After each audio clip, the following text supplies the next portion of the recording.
Ladies and gentlemen, we will now commence with the Business Roundtable session, Perspectives on Land Markets in India. I would like to first invite our lead speaker, Mr. Ravi Parthasarthi, Chairman of Infrastructure Leasing and Financial Services Limited, India, to give his opening speech to this Business Roundtable.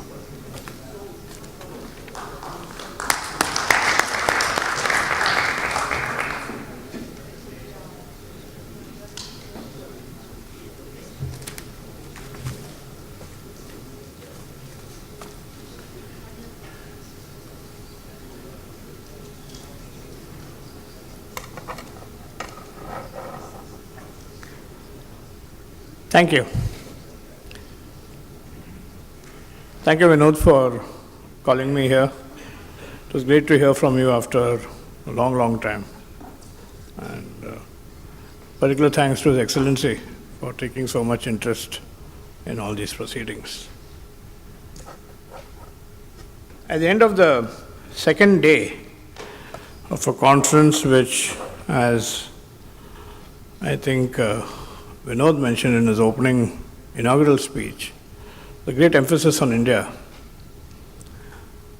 I'm sure all of you all have heard more than you bargained for as far as the Land Acquisition Acts in India are concerned. But it's an important act. We've had a lot of problems. Land is something very dear to the Indian psyche. And I think the problem is that God stopped manufacturing land quite some time back.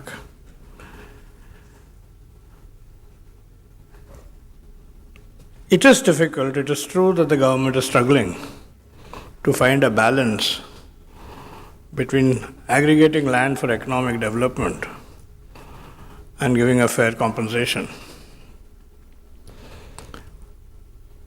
But I think, especially the tail end of the conference, I think I would like to leave a more positive thought with the members here. There are currently initiatives being taken to solve this impasse, and hopefully these would meet with success in the near term.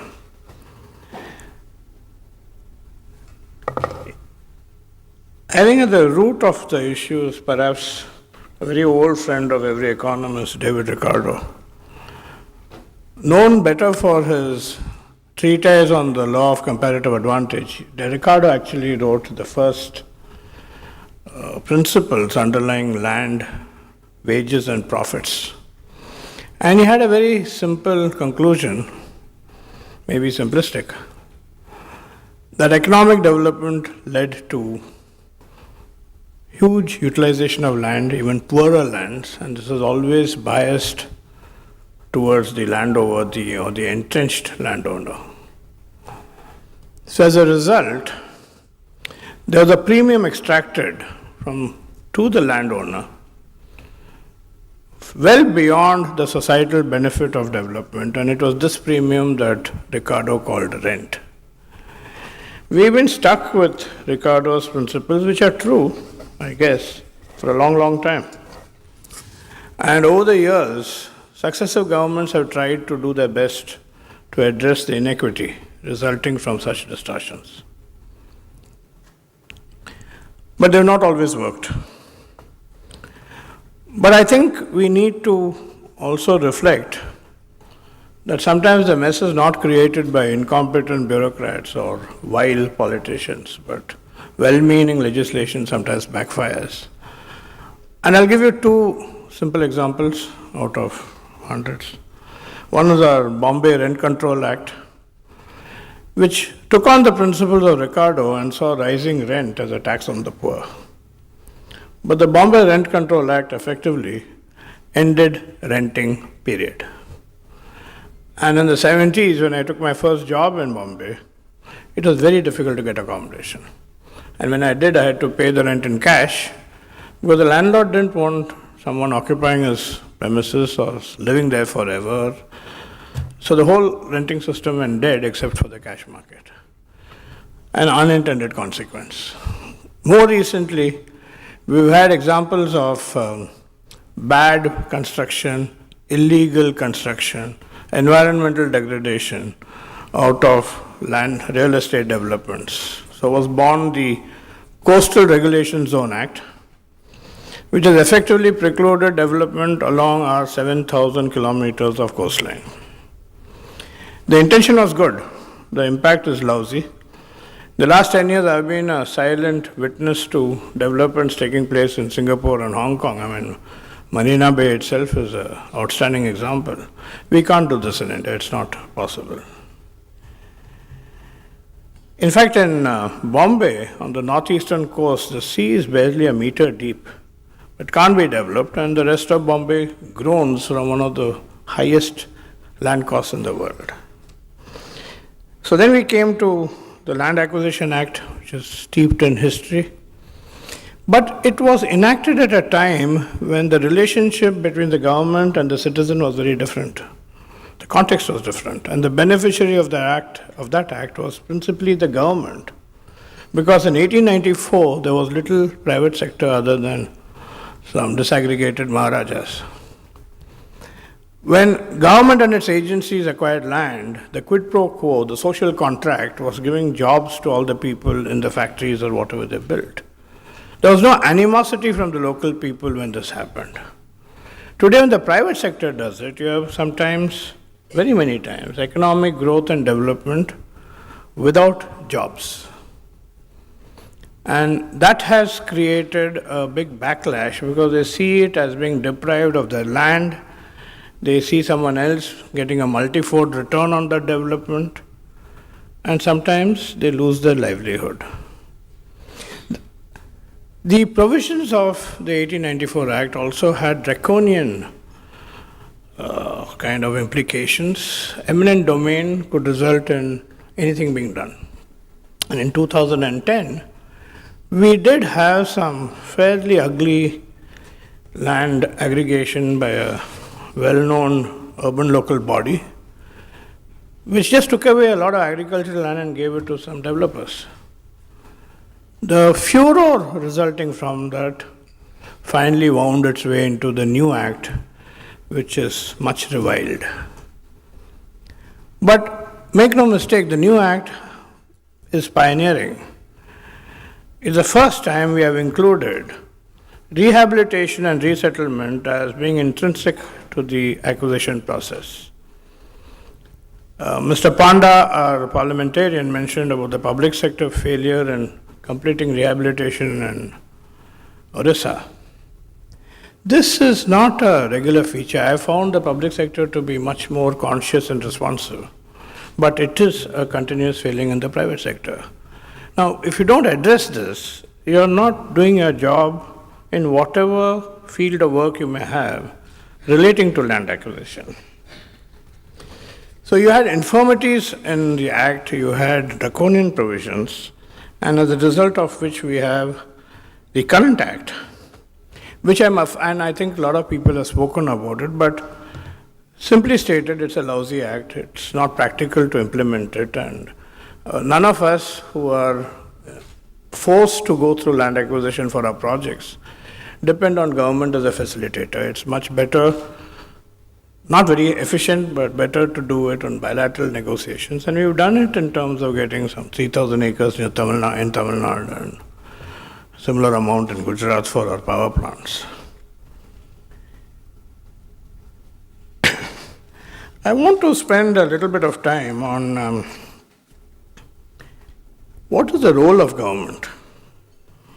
Where do I point this? I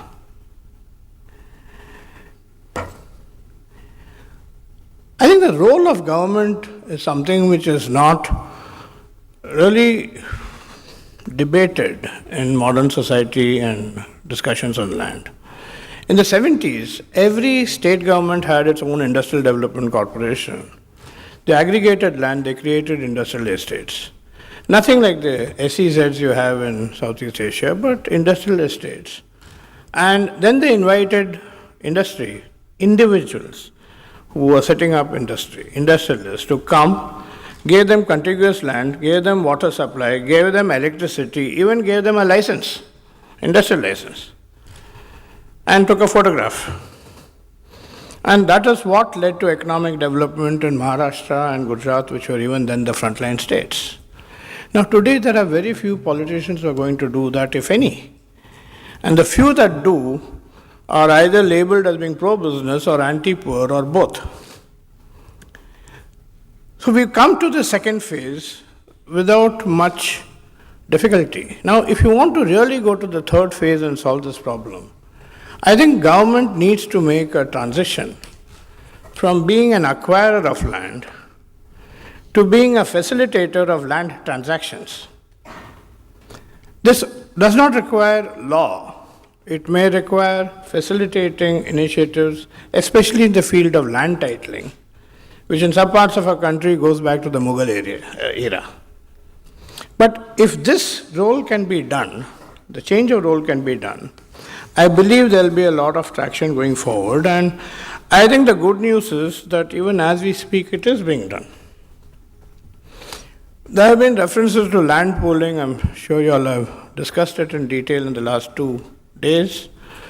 But with the failure of legislation at the center and subsequent amendments to it, the initiative is now with the states, and perhaps that's where it belongs. Perhaps that's where it always belonged. But there are some states who have looked at land pooling, and very simply it means using eminent domain to get together a bunch of landowners, developing that land with roads, with electricity, water supply, zoning it, commercial, multi-use, so that the medium of exchange is not money, it is land.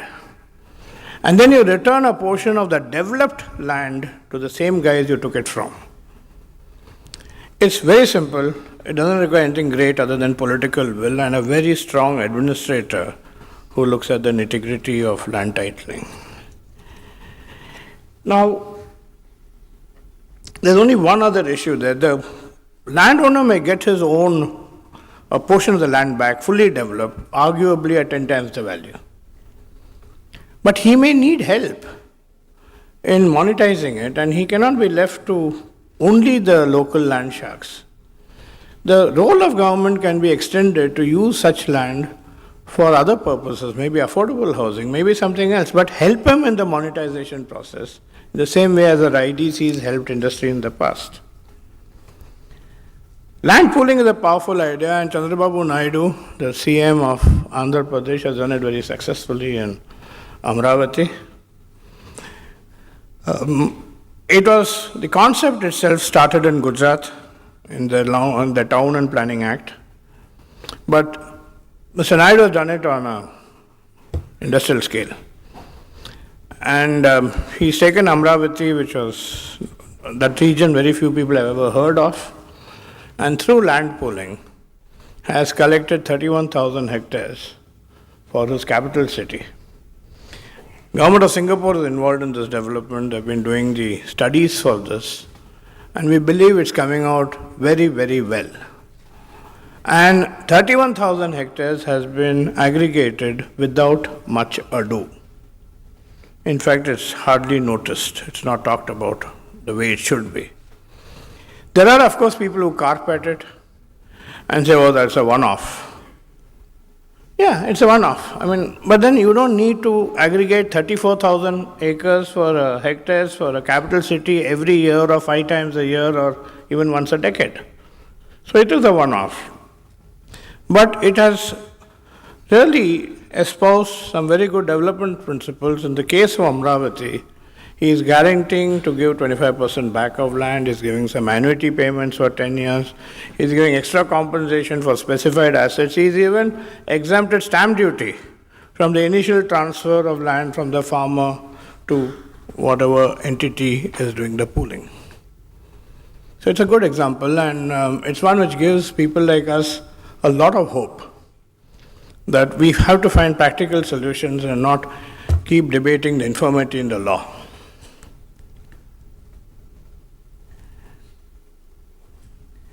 We are trying it on a much smaller scale. Our institution is very heavily involved in Rajasthan, where we own and operate some 1,500 kilometers of roads in joint venture with the state government. And There's a very important missing road link, and Vinod, you know this. It's between Neemrana and Bhiwadi.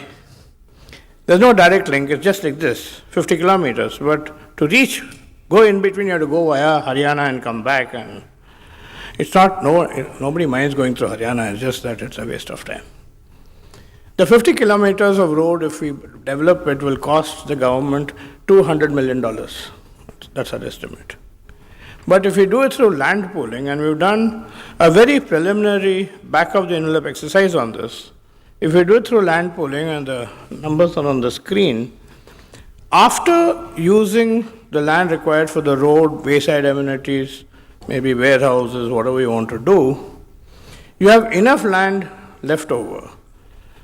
If you're taking 1,000 acres for pooling, you can give 250 acres back to all the landowners as developed land.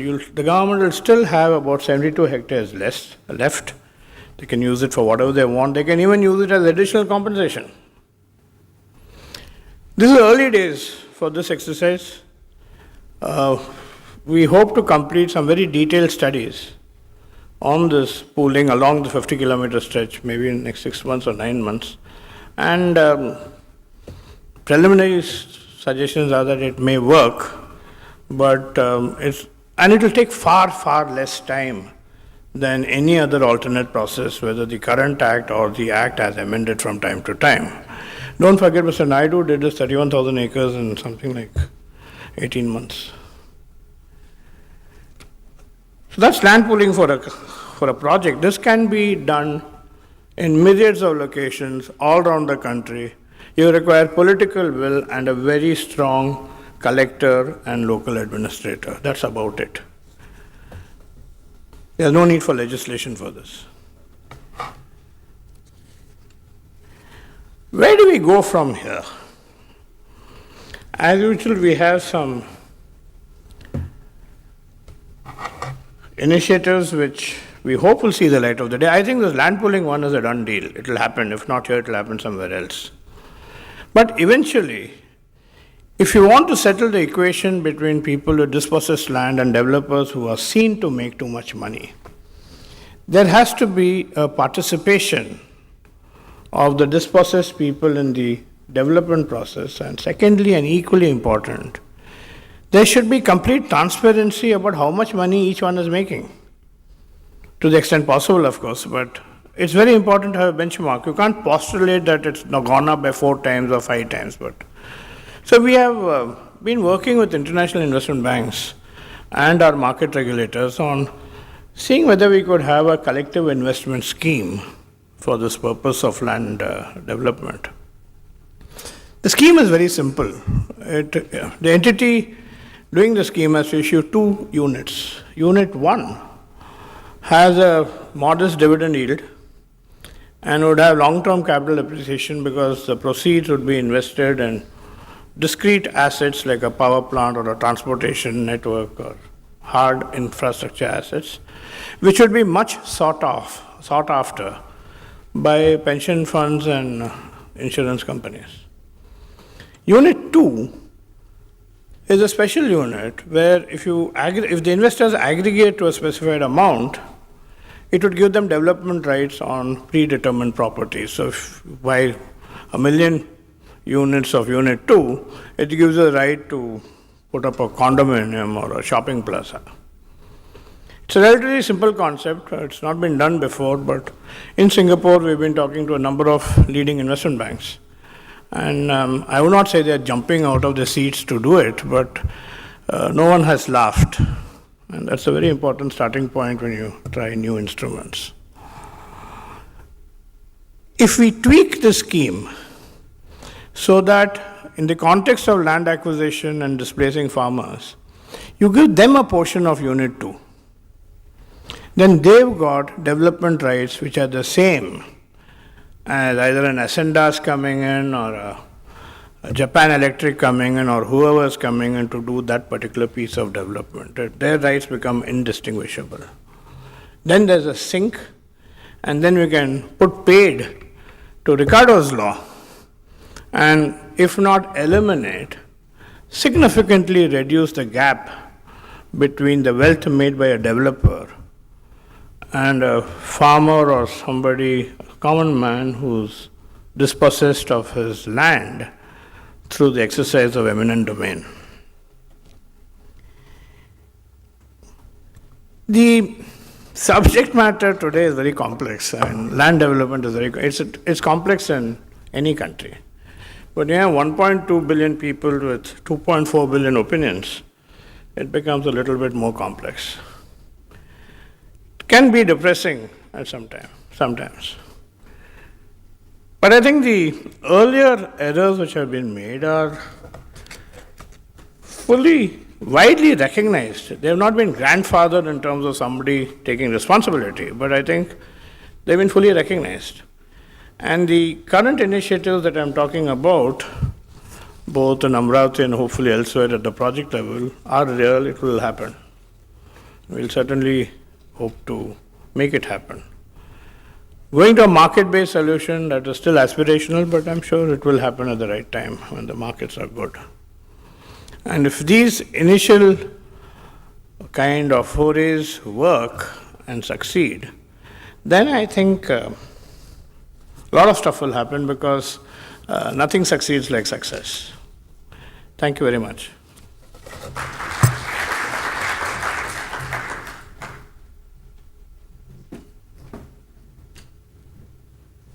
Thank you, Mr. Parthasarthi, for sharing the industry perspective with us. Ladies and gentlemen, the following roundtable session will be chaired by Mr. Vinod Rai. Mr. Rai is a visiting senior research fellow at the Institute of South Asian Studies and is also a former Comptroller and Auditor-General of India.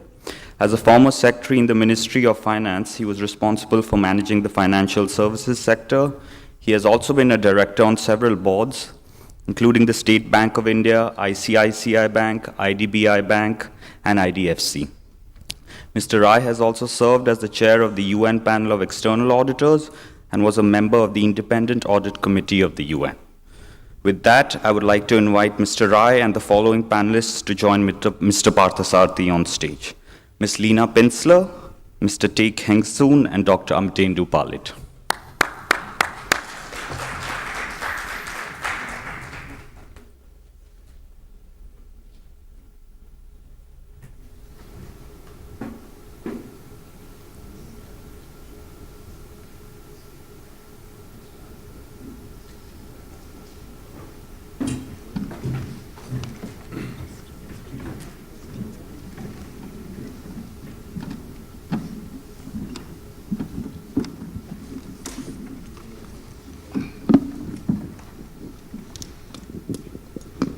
Ladies and gentlemen, we come to the final session of this two-day, very exciting, very exhilarating kind of discussions that we've had.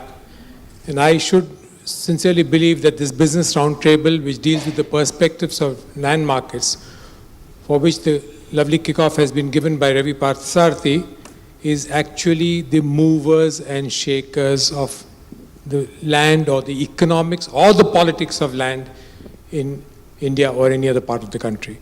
We've heard some very interesting presentations about South Asia, Pakistan, Bangladesh, and Sri Lanka in a session preceding this, and we realized that sitting and discussing the politics of land and how the economics ultimately plays out on the ground is very, very different.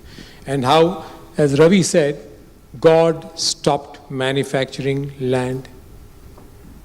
We have, to a certain extent, taking land away from the seas, adding to it, but that's not too much, and I guess we will not be able to add much to what God has created.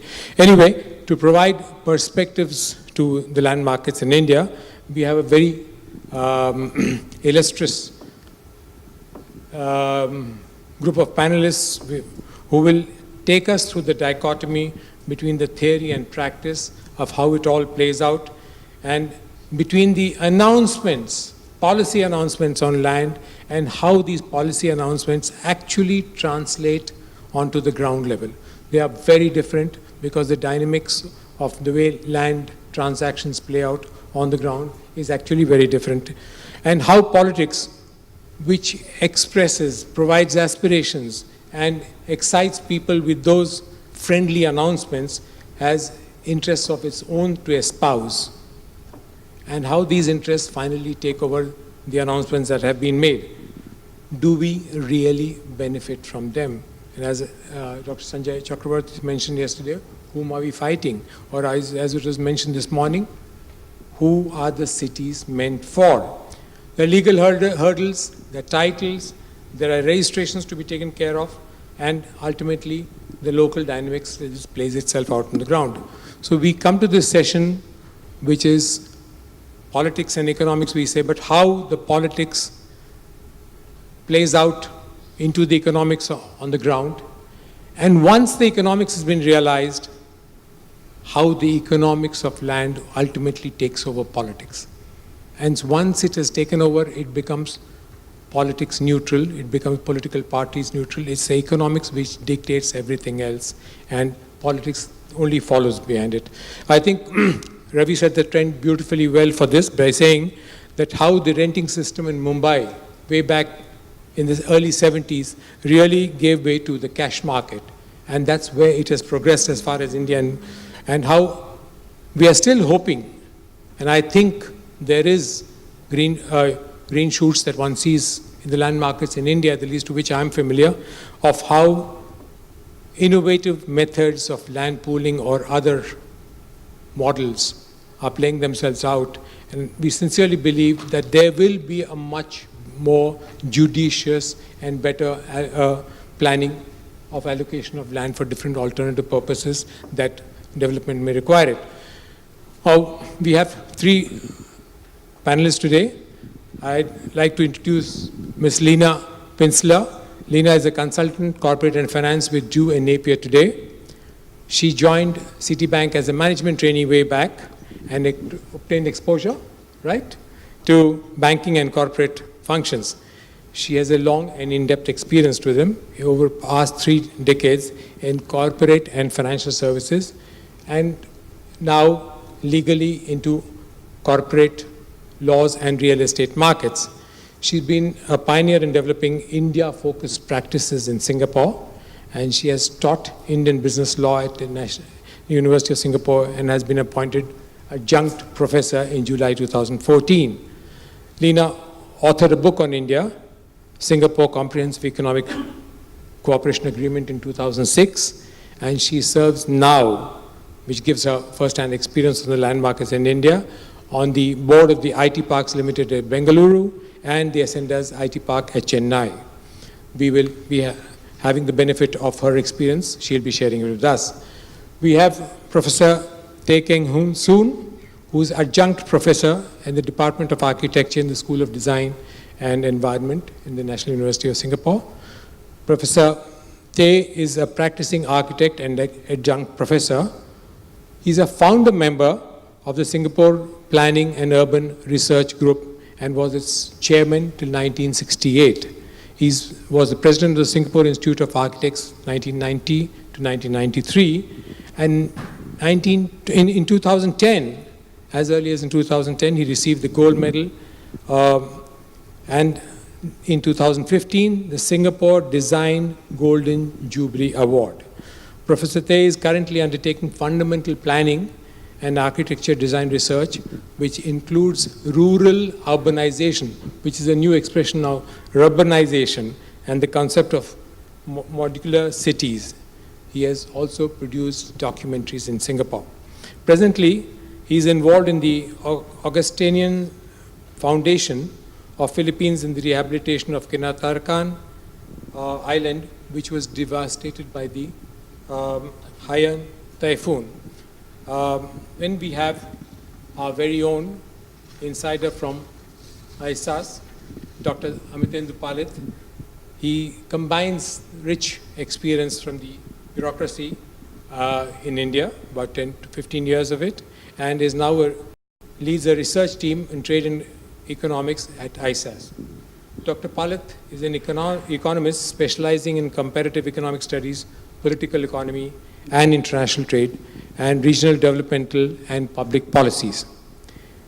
He concentrates primarily on China-India comparative economic development, and he has worked in the Indian Council for Research on International Economic Relations, which is popularly known as the CRIAR. He served on the Advisory Committee of Indian Planning Commission and the International Labour Organization. He has authored books on India and China, and he has a forthcoming book, a very exciting prospect, Trans-Pacific Partnership between China and India. He contributes regularly to the Indian Financial Express, China Daily, Wall Street Journal, and Business Times.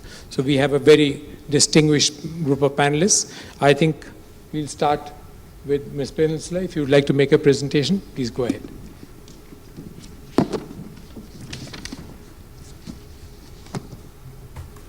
Well, you would have learned over the last couple of days that business needs land, and there are many challenges, especially, I think, with this Make in India tagline, if businesses cannot get land. Now, I think that was the key takeaway, and what you would have known is it is challenging. It is challenging whether you're a homegrown institution like the Tata Group, and you would have thought they know their own backyard and they wouldn't have had the problems that they faced in places like Singapore. It is challenging if you're a Korean company waiting to put in 10 billion into the Indian economy, and you've had to wait 10 years, a decade, before being able to get your land. And before that happens, you suddenly find there's something else you have to do. And it's challenging if you're a person just sitting in Singapore or any part of the world and you've heard that Indian real estate goes up exponentially all the time and you want to invest into that via a REIT or a business trust or something like that, and if you ever bother to actually look at the prospectus, and maybe they're 500 pages and you'll have 2 pages which tell you what the problems are, if you ever bother to read it, some of the issues that you have to deal with Indian land are a little bit do cause a bit of concern.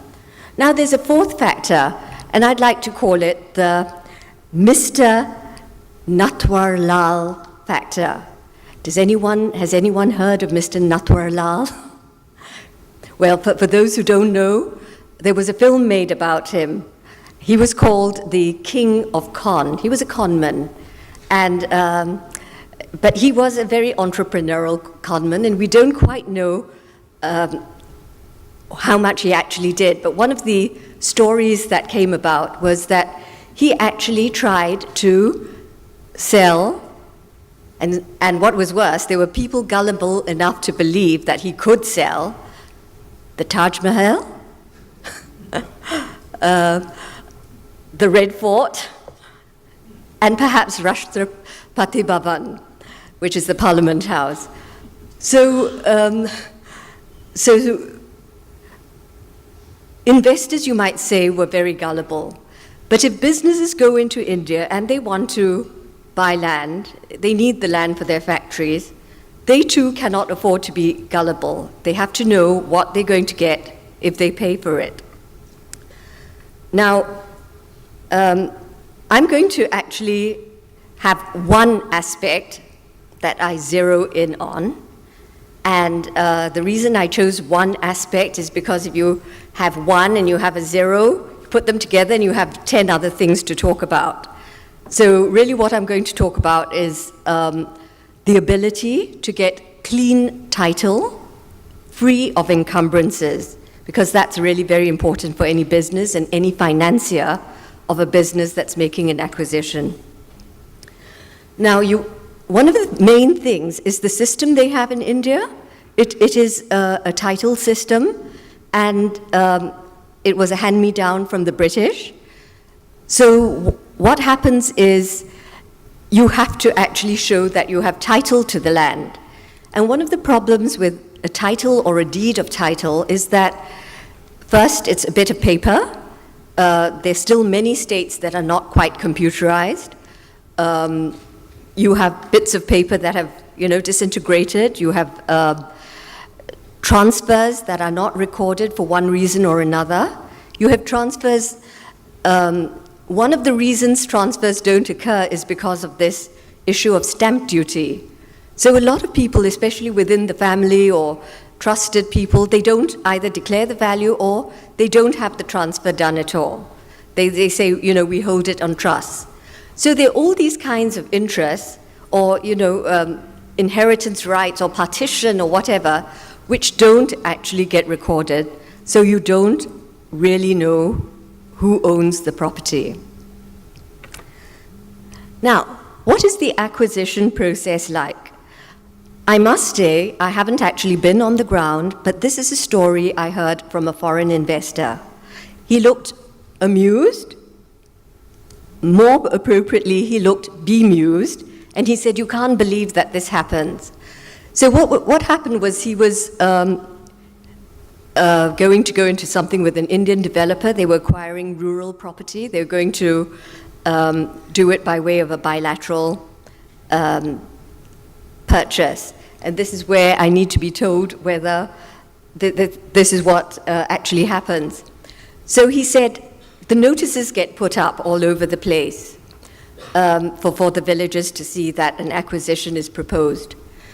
Then, a few days before, you jump onto a lorry, there are megaphones, and everyone gets told, just in case they can't read, there's a megaphone, there's a verbal oral announcement that there's this acquisition process going on. On the day in question, there are arrangements to bus the villagers to particular locations. These villagers get bused to these, various locations, and here you will see a plan of the land involved spread out, and there will be all these little parcels of land which are marked out, and they're colored and they represent the different parcels of land. Subsequently, people come in these buses, and somehow there's a process whereby people sign sale and purchase agreements to actually sell their parcels. Now, in some cases, he tells me, there wasn't even a signature, there would be a thumbprint.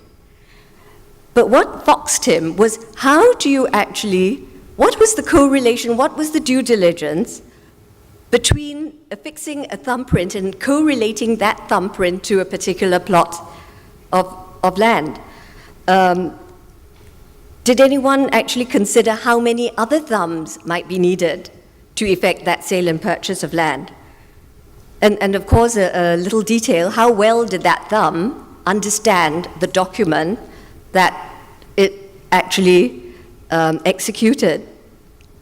So the rule of thumb seemed to be that it was messy. It wasn't 100% foolproof, but the people on the ground seemed to know what they were doing, and it worked. It worked in a fashion. Now, I heard something from the Indian side. This was an Indian SEZ developer, and he was doing some negotiations with parties here, and the issue was, would he give a warranty as to the title of land? For most investors, that would go without saying. You're selling the land, you're getting paid for it, you give warranties as to title and no encumbrances. Now, I remember what this chap said, it was some years ago. He said, no, I can't give that warranty. He said, how do I know that 21 years from now, somebody's not going to say that I was just a fetus in my mother's womb when my father sold away my inheritance? So this was a guy, he wasn't making a joke, he was saying what is a fact. He said, when the issue arises, we will deal with it then. And, all kinds of things like this could actually happen. Yesterday, you heard that Prof. Bardhan introduced an interesting phenomena in India, that if the living have been killed, so as to form, the dead people's society. But talking about thumbs here, we have a different aspect of the problem. There are people who are dead, but who have been kept alive, because there have been cases of thumbs being preserved in formalin to actually be used to collect pensions over a long period of time. Continue. Now, the main title system in India is basically this English one that we've mentioned.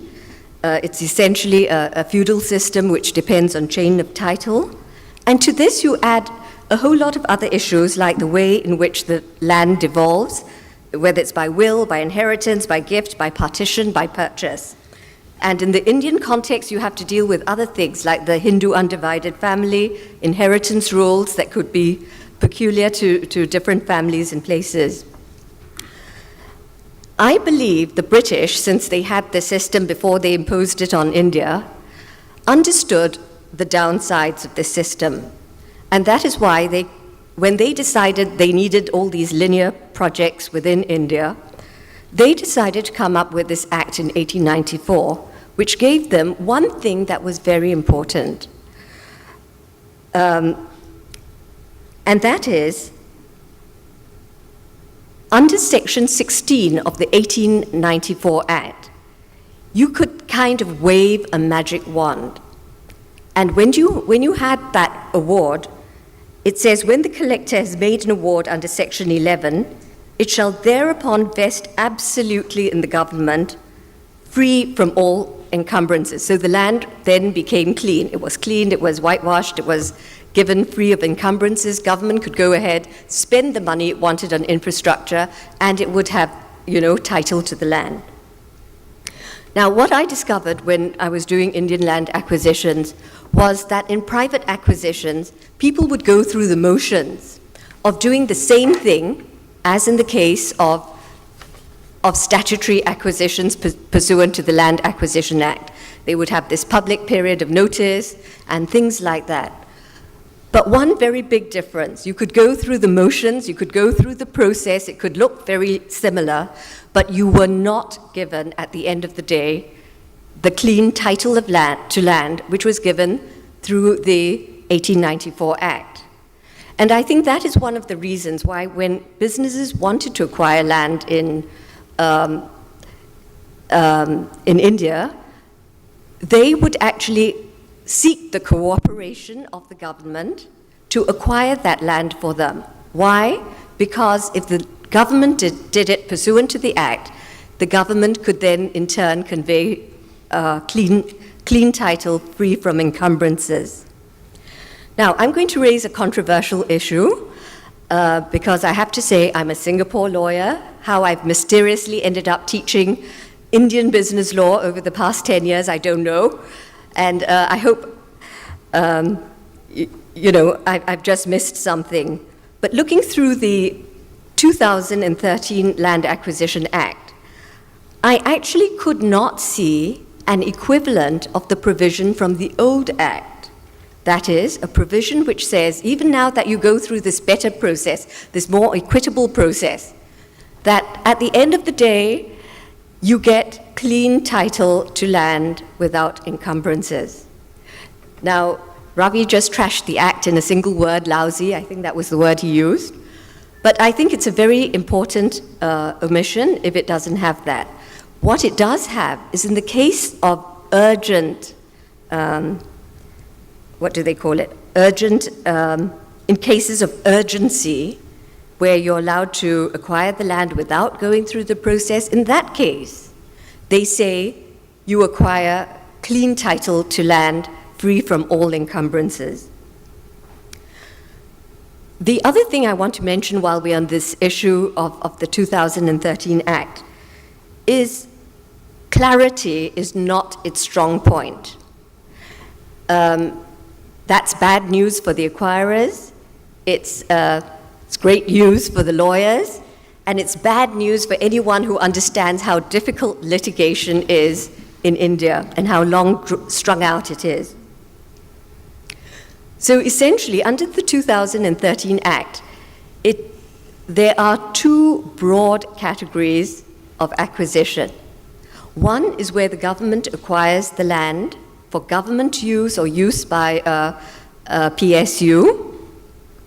And then there's a different category of acquisitions where the government is acquiring land for either its PPP projects together with private parties, or where it's acquiring the land, for a company who wants it for whatever reasons. Now, the important thing to note is it is only in the second category. It is only in the second category that you have this requirement for consent, and you have the requirement for social impact studies. So that's what Section 2 of the Act says, but a different part of the Act says you need social impact assessment even where the government is acquiring it for its own purposes. One thing you might want to know is that an Indian lawyer does not give you a certificate telling you everything is fine with the title, and they cannot do so. What they do is they tell you the various searches they have done, and that in itself is a very complex task, because if the land is in a rural area, they have to employ lawyers in that local area who understand the dialect, who understand things, to actually report back, and they will kind of coordinate the title search process as far as they're able to. They then come back to you and just give you an overall assessment of the results of the searches that they have done. Now, I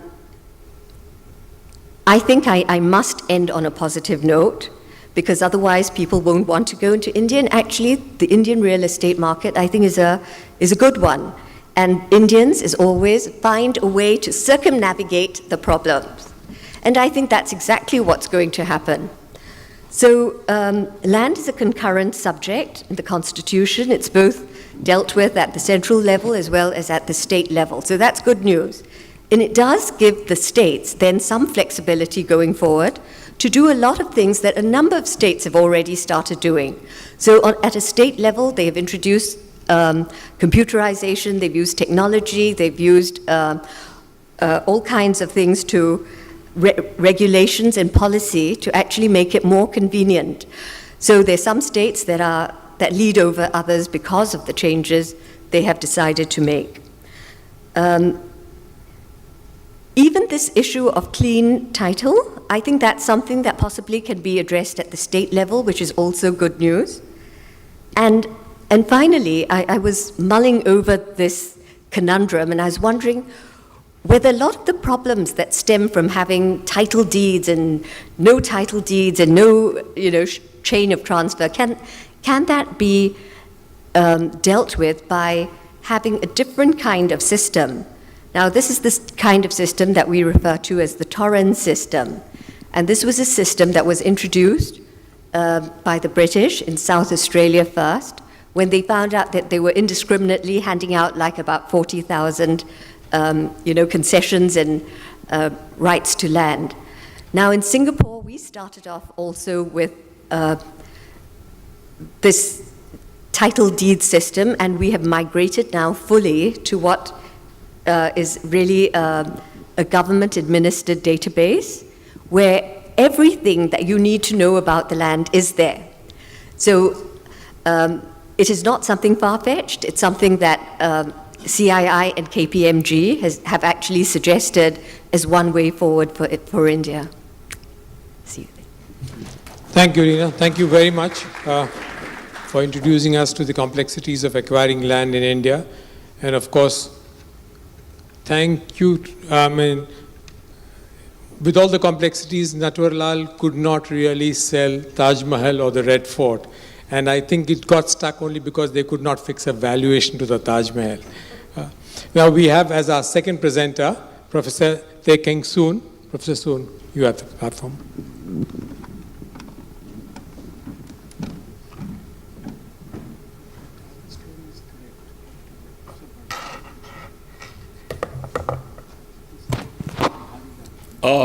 I'm going to start by having you to do some mental arithmetic.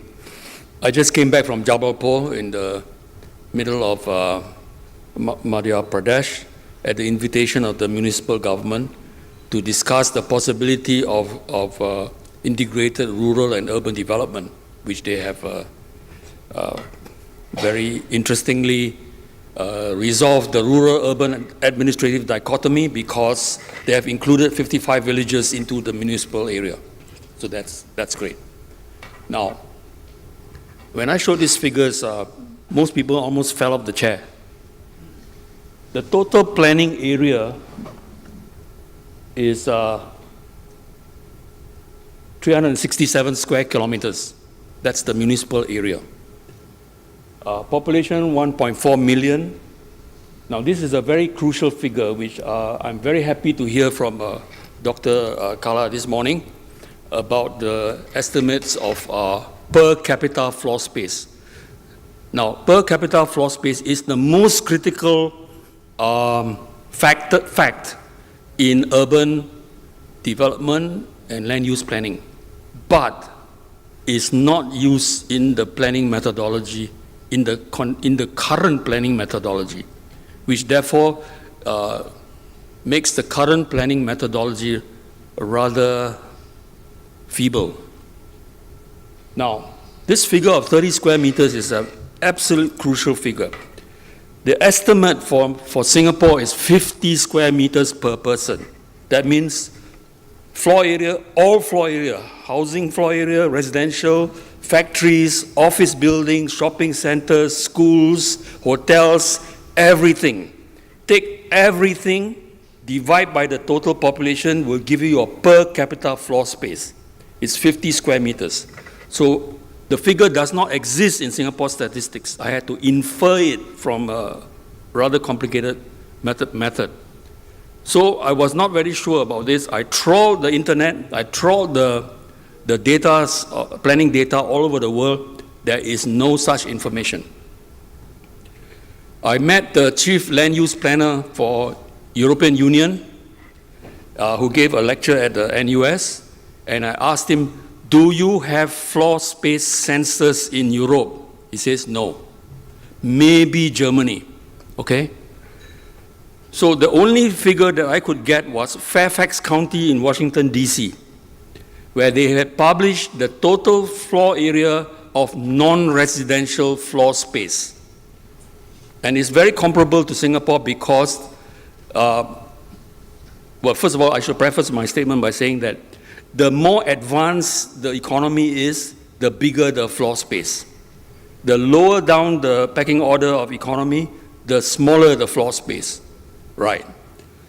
So Fairfax County would be comparable to Singapore, or Singapore comparable to Fairfax County. Fairfax County has two aerospace industries there. It has a George Mason University. It has lots of government offices there. So it is in fact considered as the most advanced and developed county in United States. So that's great. And it's 25 square meters for non-residential. They did not publish any figures on residential. But you can imagine that American houses are bigger than Indian houses and bigger than Singapore houses.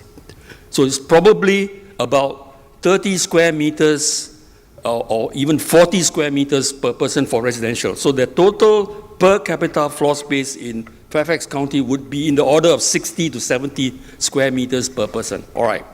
So we assume 30 square meters of floor space per person in Jabalpur. That produces 42 million square meters of floor space for every building, every floor space in Jabalpur, right? Or it is 42 square kilometers. 42 square kilometers divided by that produces, if every building is 1 story high, which is an absurd assumption, then the total footprint is only 11.4%. Imagine this. If this is the total land area, it's only this. Okay? If it is 3 story, it's this. Right? So if it is 3 stories, it's 3.8. What does this tell you? It tells us that the options for land use planning and development densities is very, very great indeed. Now zoom out to the whole world, okay? I did a calculation of if we were to house 4 billion people in the world, 4 billion poor people in the world, how much floor space, how much land area would that take in relation to the total farming land area, which is, according to World Bank statistics, is 49 million square kilometers, right? It's 2%. In other words, it is no issue at all. Land is not the issue. Building type is the issue. So architects and planners have screwed up the world, okay? How do I change this?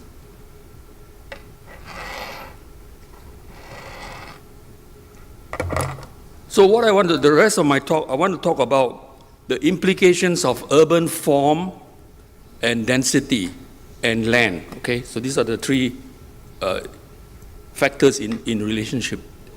When you look at the, we did a series of studies of various cities. This is the downtown area of Singapore. The red parts are all the high-rise office buildings, 60, 80-story buildings, okay? The yellow parts are the shop houses, the low-rise shop houses, Chinatown and so on, right? And there are some green spaces in between. When you add up all the floor area of this 1 kilometer diameter, 1 kilometer, and I insist that we should standardize all our studies based on 1 kilometer because it's a walking distance, right? Once you standardize the diameter, then you can compare the form and the density and the quality of the environment between different human settlements. Otherwise, you have no way of understanding why one is better than another at what density, okay? Here, when you gross up the total floor area divided by the total land is this, right? Okay? So the total floor area is that. The floor area ratio, the FAR for this is 5.43. Your figure, Dr. Kala, was 20. 20 would refer to a plot like that. 12 to 25 was my number. So it was a range. Yeah, right. So I think the confusion, there's a lot of confusion between architects and planners and developers as to what is FAR. There's gross FAR, there is net FAR. And the net FAR is always higher than the gross FAR. Okay, and I'll show you some of the implications. So if you look at a typical HDB town, okay, this is Ang-Mo-Kio. These are the blocks of flats. There's lots of green space in between. The white things are the roads, right? Again, the gross land area is constant, right?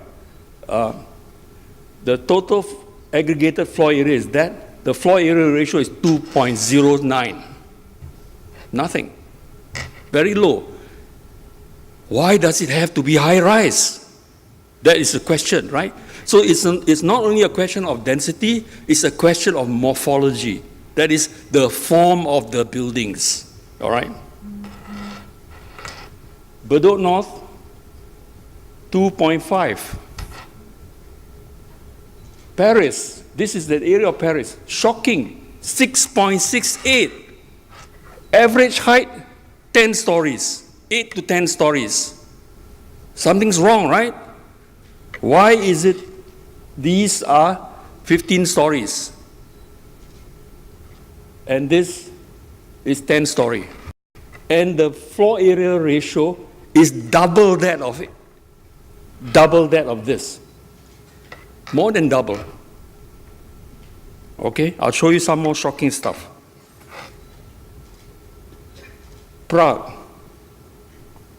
Floor area ratio, 2.02. Beautiful town, low-rise buildings, medium-rise buildings, right? 2.02, remember it's 2.02 in the same comparable floor area, land area, okay?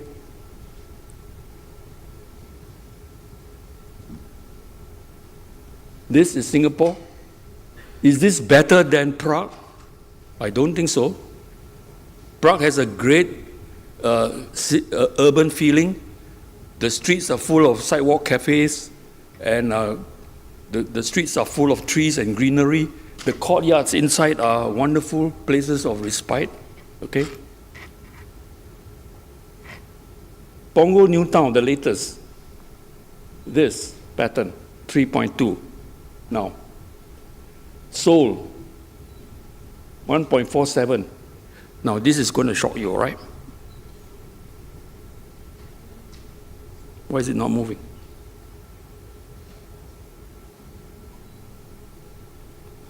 Okay, this is a traditional Hutong area in Beijing. 1 to 2 story courtyard houses, okay? Again, same land, gross land area. Floor area ratio 0.68. 1.5 story buildings.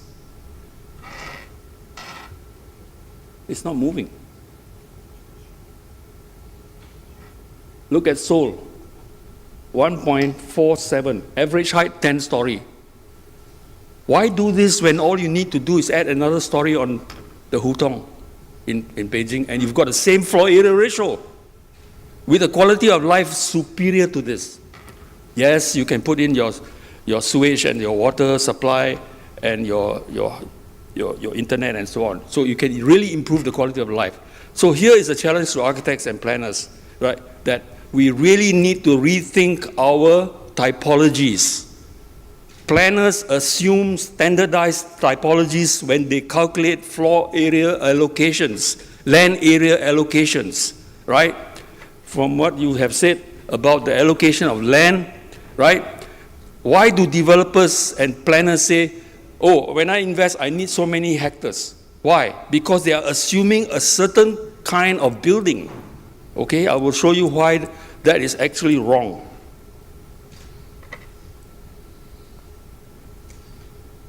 So these are the typical kind of bungalows and semi-detached suburban settlements, right? 0.71. This is very inferior to the traditional Hutong. Okay, so there are many different types of this. Okay, so I've talked about the city.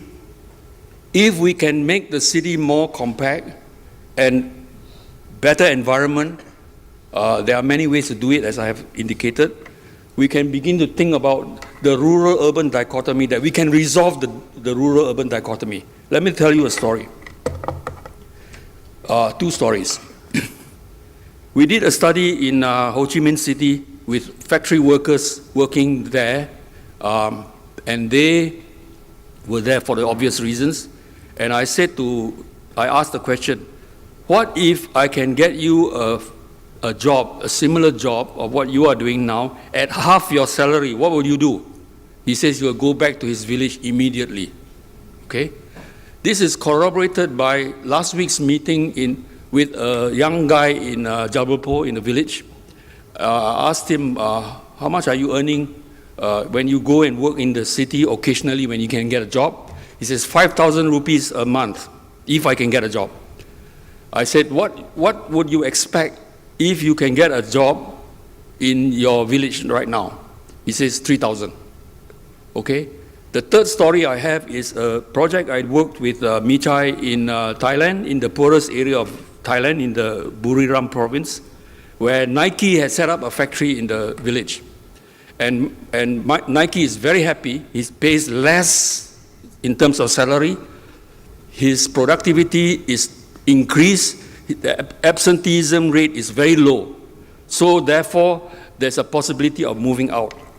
Right, so urbanization would imply setting up factories and jobs in the outlying areas, provided there are roads.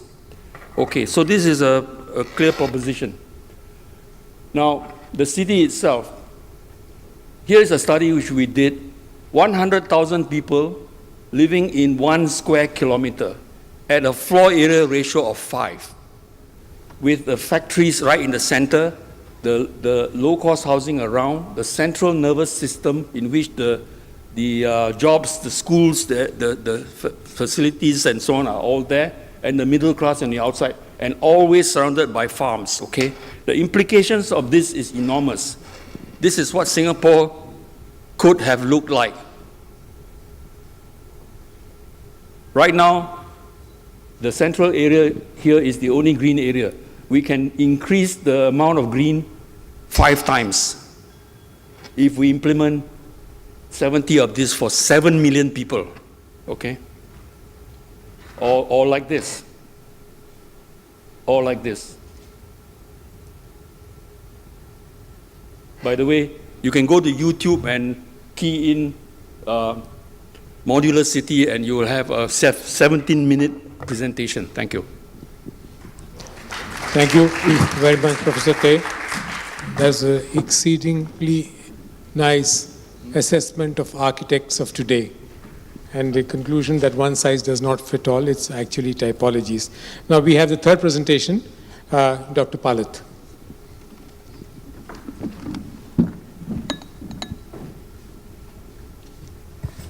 Thank you very much, Mr. Rai. I will go back to from where Mr. Parthasarthi began, the context of land and the land market precisely in today's India. And I'll focus upon 3 specific points from an economic and an investor's perspective. And let me start with some statistics. The cost of land for building highways in India was rupees 78 lakh per hectare in 2012-13. Translated into US dollars, this becomes 120,000 US dollars per hectare. In 2014-15, it rose to rupees 135 lakh per hectare. Again translated into US dollars, roughly 207,000 US dollars per hectare, implying a 70% increase over a period of 2 years.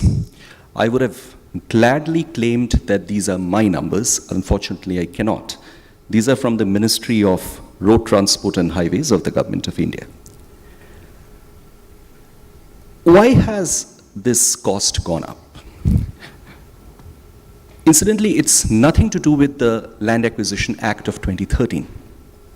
This act has actually come into force only from the 1st of January of this year. Land price as it is has gone up because of a variety of reasons. Number one, the basic reason, increase in realty prices themselves. Because given the opacity in India's land market, even the state governments become price takers in India's land market. They really don't have a handle on how the prices are determined. Number two, circle rates across all Indian states have increased remarkable increases over a period in time. And number three, there are costs involved with sale deeds. The point that I'm trying to make over here is that land has become an expensive asset when looked at from the point of view of state public finances.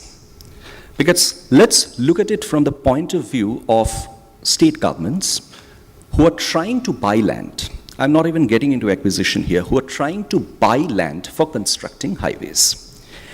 And let's look at those brave state governments who are trying to get in private investors into this grand vision of public-private partnership.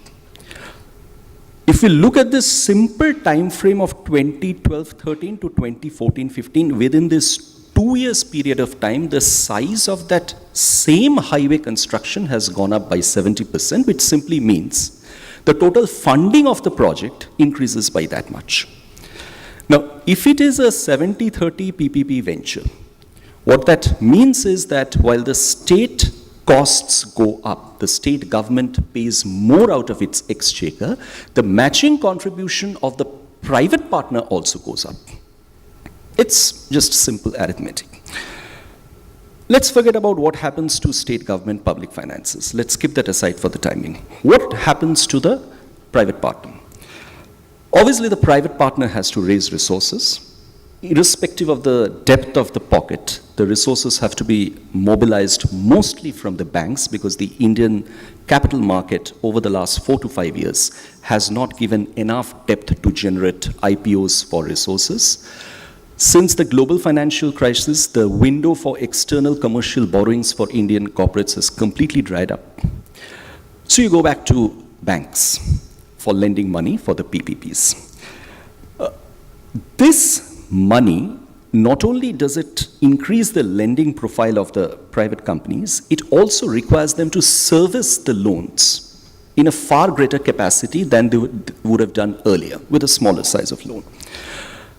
Now, obviously, the private company hopes that the projects would kickstart and they would start earning returns over a period of time, enabling them to pay back the loans. We'll come to that point later. But in the meantime, what happens to the banks? The banks have on-lent to these projects. The projects take time in taking off. And let me tell you, it's not because of acquisition. There's a view that projects in India have got stuck because of problems of land acquisition, which they might have in a certain number of cases, but not in the majority of cases. The bigger issues which are holding back projects in India are probably problems relating to environmental clearances and other project-specific clearances. But nonetheless, the fact that the project does not take off impinges the ability of the private company to service the loan that he has taken from the bank, and in turn, it gets reflected in the bank's balance sheet as non-performing assets. 15 public sector banks of India at this point in time have non-performing assets ranging between 5 to 6% of their total non-performing assets. And the biggest sectors where these non-performing assets have accrued are number 1, infrastructure, number 2, steel, number 3, textiles, number 4, civil aviation, and number 5, mining. Now, it's not necessarily high land costs, which is always the main determinant of this NPAs, but from the structure of these sectors themselves, one can figure out that land is an important part of the fixed costs in all these sectors: infrastructure, steel, mining, so on and so forth. Now, from here, where does one go forward? Enter Land Acquisition Act of 2013. And we have states with crippled public finances. We have banks saddled with high NPAs. We have public-private partnerships that are stalled. What happens now? We have one more thing.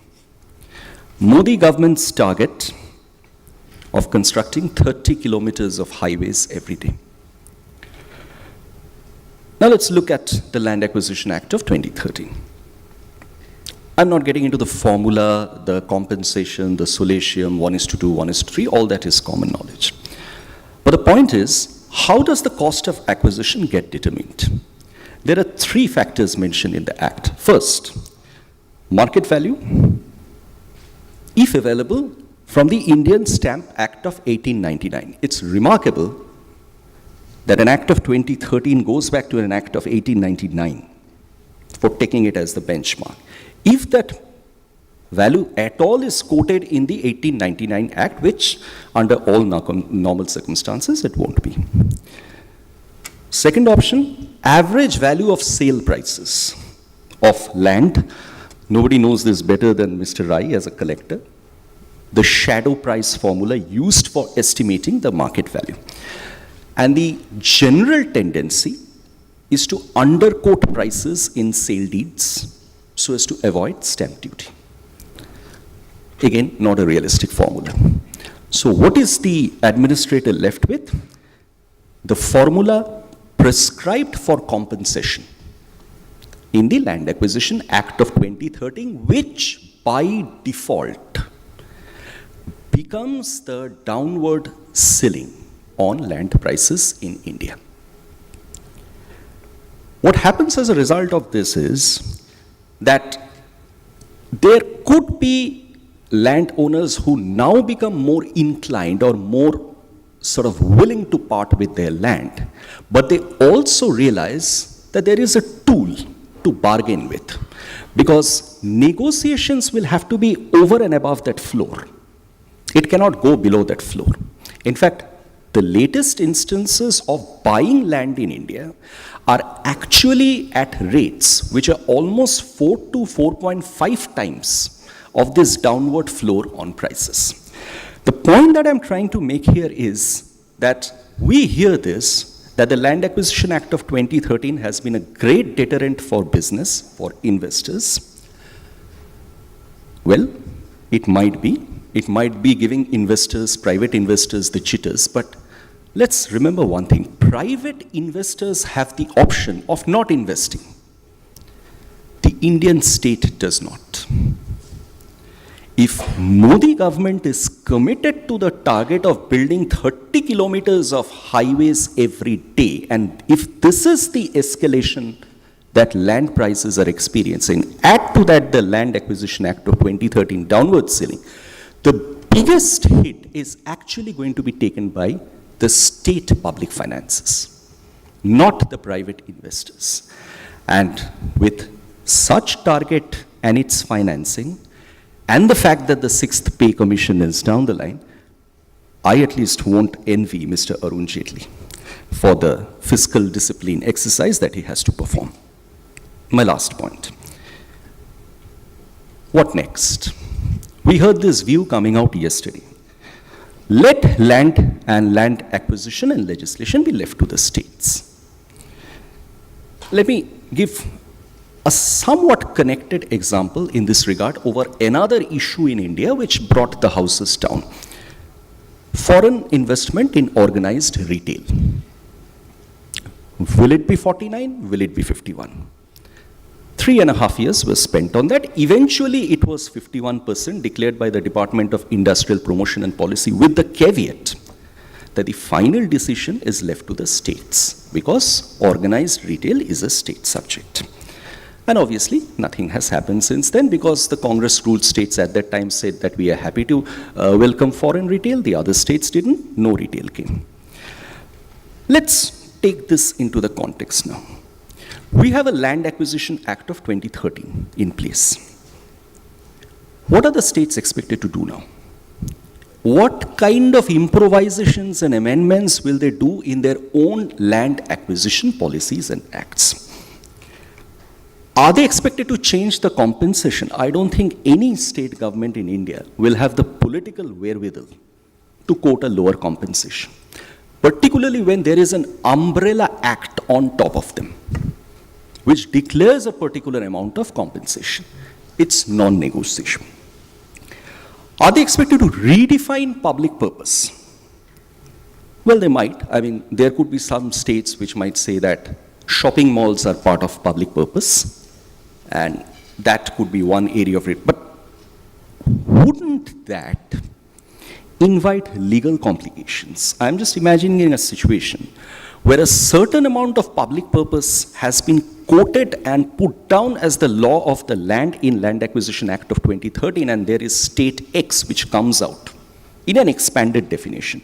Doesn't that invite a legal dispute? I'm not a lawyer, but I would certainly not also be a state government who will be willing to stick its neck out in this regard. Thank you. Thank you, Amitendu, for that excellent exposition on what the lie of the land is in terms of acquisition. Now, what does the class monitor say? How much time do we have for Q&A? 10 minutes? 15, 20, lovely. He's been more generous than I thought he would be. We can entertain questions now. Please, go ahead. Dr. Kala. Yeah.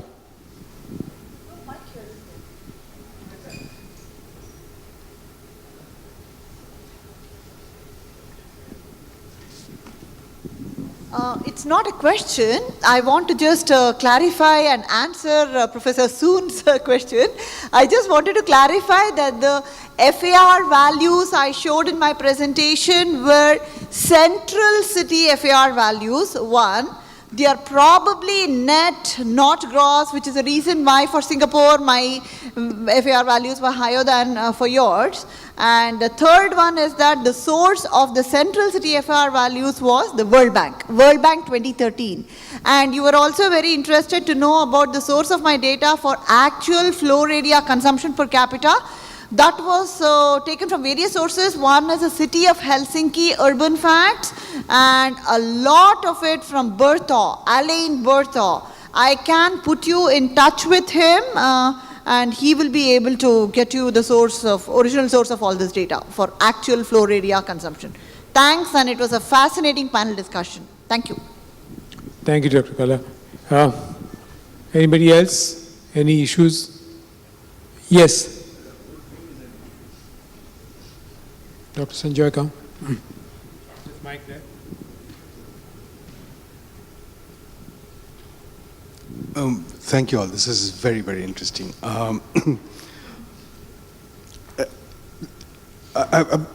Earlier in the day, I was talking to someone and said, quoting in Bangla, Ramakrishna, "Joto mot, toto pot." You know, as many opinions there are so many paths, right? I'm glad that we are ending with this particular set of discussions rather than any previous incarnation of the 5 different sessions earlier. Because in different ways, you've come to the nitty-gritty, right? One is the clear title, right? It matters a lot. I've talked to a lot of officers, and they say clear title is number 2. Number 1 is, how do you negotiate with thousands of landowners? Singur, it was 1,000 acres of land. There were 2,000 landowners. There's no earthly way of negotiating with them. And Mr. Parthasarthi has talked about land pooling as a possible solution, and certainly Amravati is an harbinger, possibly. But it's a limited tool. It can't be done for certain kinds of projects. One of the things we miss, I think, in our discussion is, and Amitendu comes to that discussing the highways, but the real big one, the one that I don't think has been mentioned in 2 days over here, is irrigation. Irrigation is the single biggest land acquisition need in India. It's been true for the last 50 years. It continues to be true today. And it is very hard to imagine a land pooling exercise for irrigation. It is hard to imagine that irrigation where there are concentrated losers whose land is taken and distributed winners. And this is a general category of problem, where the losers are concentrated and the winners are distributed. How we find these resolutions to these problems. What we have are a clearer and clearer enunciation, certainly in this table, of the multiple dimensions of the problem, which suggests to me, half facetiously I wrote a few months ago that, Karl Marx would have been extremely happy with the Land Acquisition Act of 2013 because it will end eminent domain, right? So land acquisition, qua acquisition is going to stop. And I think what we've heard through all of this is that acquisition as it was done before really can't be done with either this act or any possible successor act that we can imagine right now because of the act that has already been created, because this becomes the benchmark, right? So I agree with Mr. Parthasarthi that we need to imagine new ways, and different states will have to imagine their own paths, I think. So this is not in the nature of a question, but a commentary on what really is a rather challenging road ahead. Thank you. Thank you, Professor Chakraborty. Any other questions, clarification? Yes, please go ahead.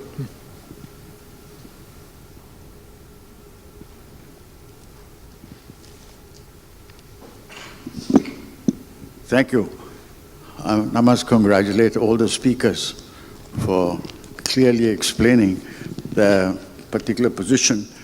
And talking about Amravati, this has been argued in this paper, Mint Asia, if you go through it.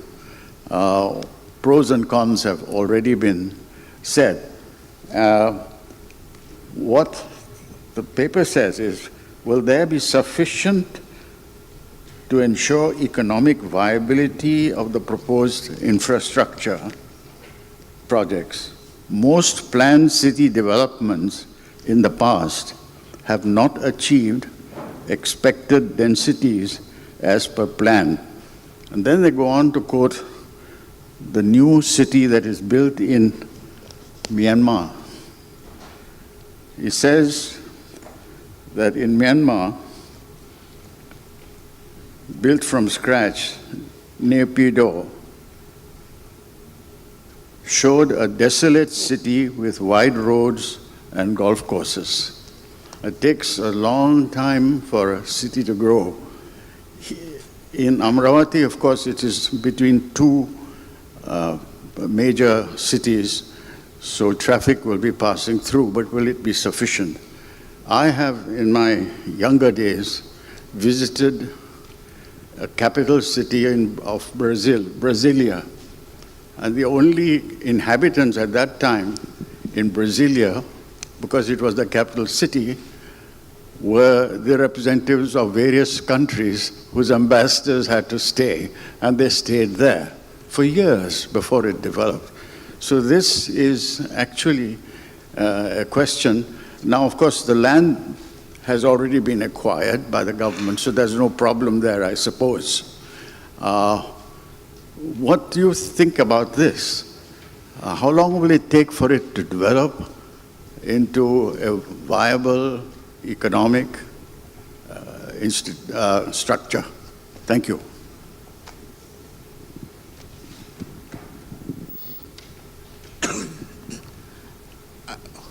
I'll just come to your question, and I don't have the answer, but I'll give you the direction of discussion.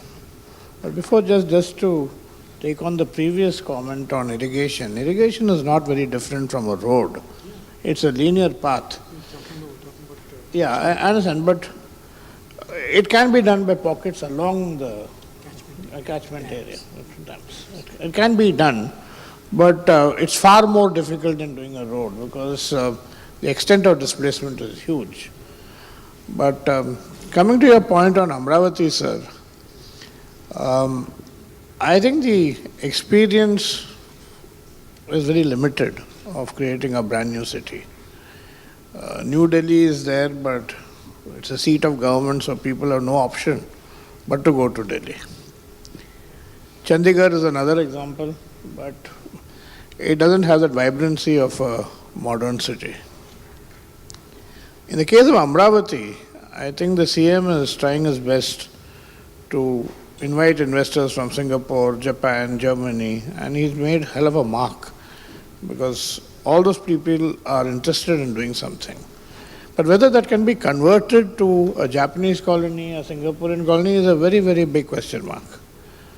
Now, what is being discussed right now is, instead of trying to do pulling demand, why don't you instigate supply? Now, one statistic, which is not too often mentioned is, I think Indians are spending in excess of $10 billion in educating their children abroad. And it's a huge amount of expenditure, and we are actually sustaining the educational systems of the UK and Australia with Indian students. Now, if Mr. Naidu can create a first-class education city, a medical city, given the paucity of very high-class education centers in a concentrated manner, he will get people to come there notwithstanding anything else. We have Udupi in Karnataka, we have Kota in Rajasthan, which has a student population running into literally millions. So I think he has to start with nodes. One is a business node, which Singapore is trying to do, and the other is an education node or a medical node with all the frills and fancies, which is far, far cheaper to implement. But unless he does something to attract people, instead of beating them on the head and saying, please come, what you're saying is very, very right. It is an issue which is real, and while you can operate by fiat in government to a limited extent, you cannot fill up a city by fiat. I mean, people have to come there. There has to be a reason for it, and I think he's got the right ideas, even in the master planning done by Singapore. There's a huge amount of area which is reserved for things like healthcare and medicine, and India needs it desperately. People will come. Actually, that's been the history of cities. You quoted Brasilia. Look at Putrajaya. You look at Chandigarh, but Chandigarh has grown. You look at Gandhinagar, it has grown. You look at New Raipur, all of them have developed in the same way, where initially they have been kind of left vacant. But as far as Andhra Pradesh is concerned, as far as Amravati is concerned, it's a question of compulsion. You have no option but to plan a new city. Otherwise, you grow somewhere along the way, of newly carved out states. A city like Dehradun, which was a small town, became a capital of Uttarakhand and is in a bit of a mess just now because lots of dwelling units have come up. The population has migrated into Dehradun, and the infrastructure is not capable of taking it. At the least, as far as Chandigarh is concerned, the infrastructure for the time being is able to withstand. So cities take time to grow, and as far as Amravati is concerned, there will be a certain element of compulsion in it. So let's hope those innovative policies sustain themselves better. There was another question somewhere there. Yeah, please, go ahead. I think we will, if there is, we may take one last question that's about, otherwise we are running out of time now. Yeah, my question to Amitendu. If the cost escalation of real estate and land is going to have that kind of a dramatic impact on fiscal balance in India, do you foresee a possibility where individual states or even district administrations could deploy solutions by limiting the time horizon that individuals can hold title deed? In other words, limited to just 2 generations. And then after that, it either goes back to the state or can be retained by the family, provided they match the difference between the price existing in the market then and what they have. So that allows a kind of a balance between the requirement of handling land with markets, tamp down the speculation, and make an economy more competitive, I guess. So, I mean, I'd like to hear your thoughts.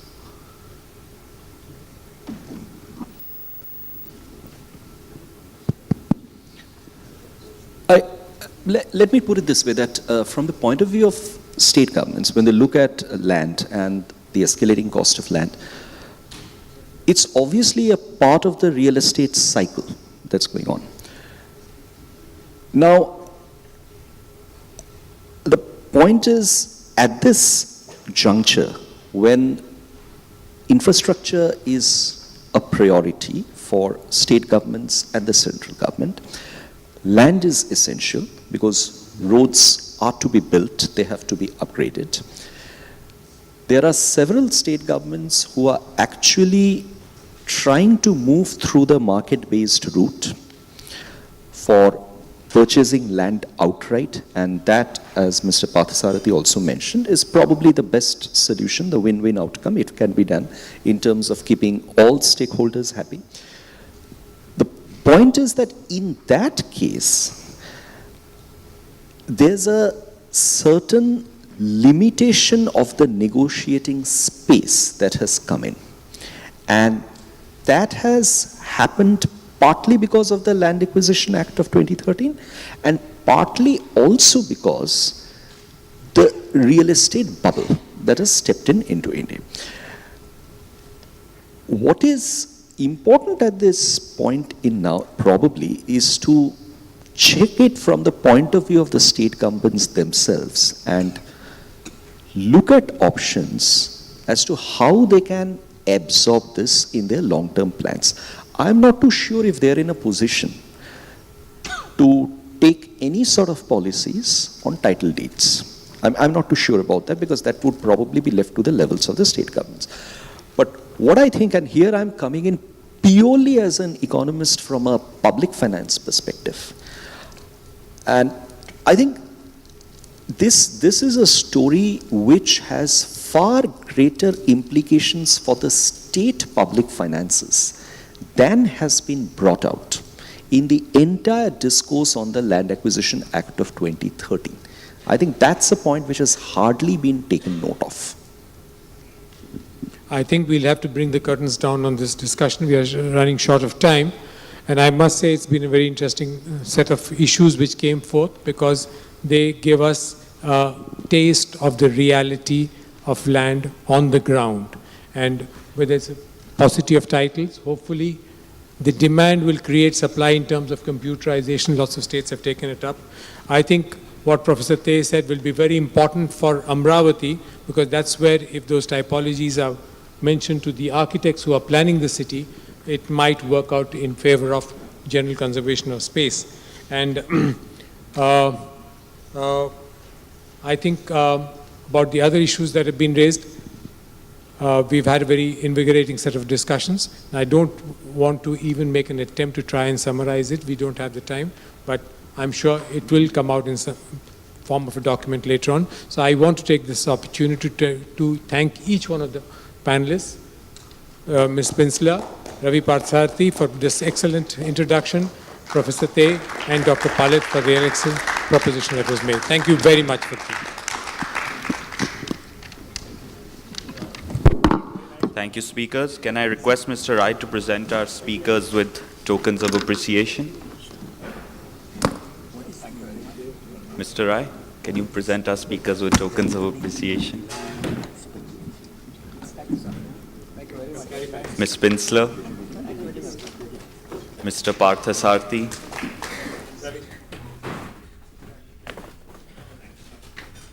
Mr. Soon, and Dr. Palit.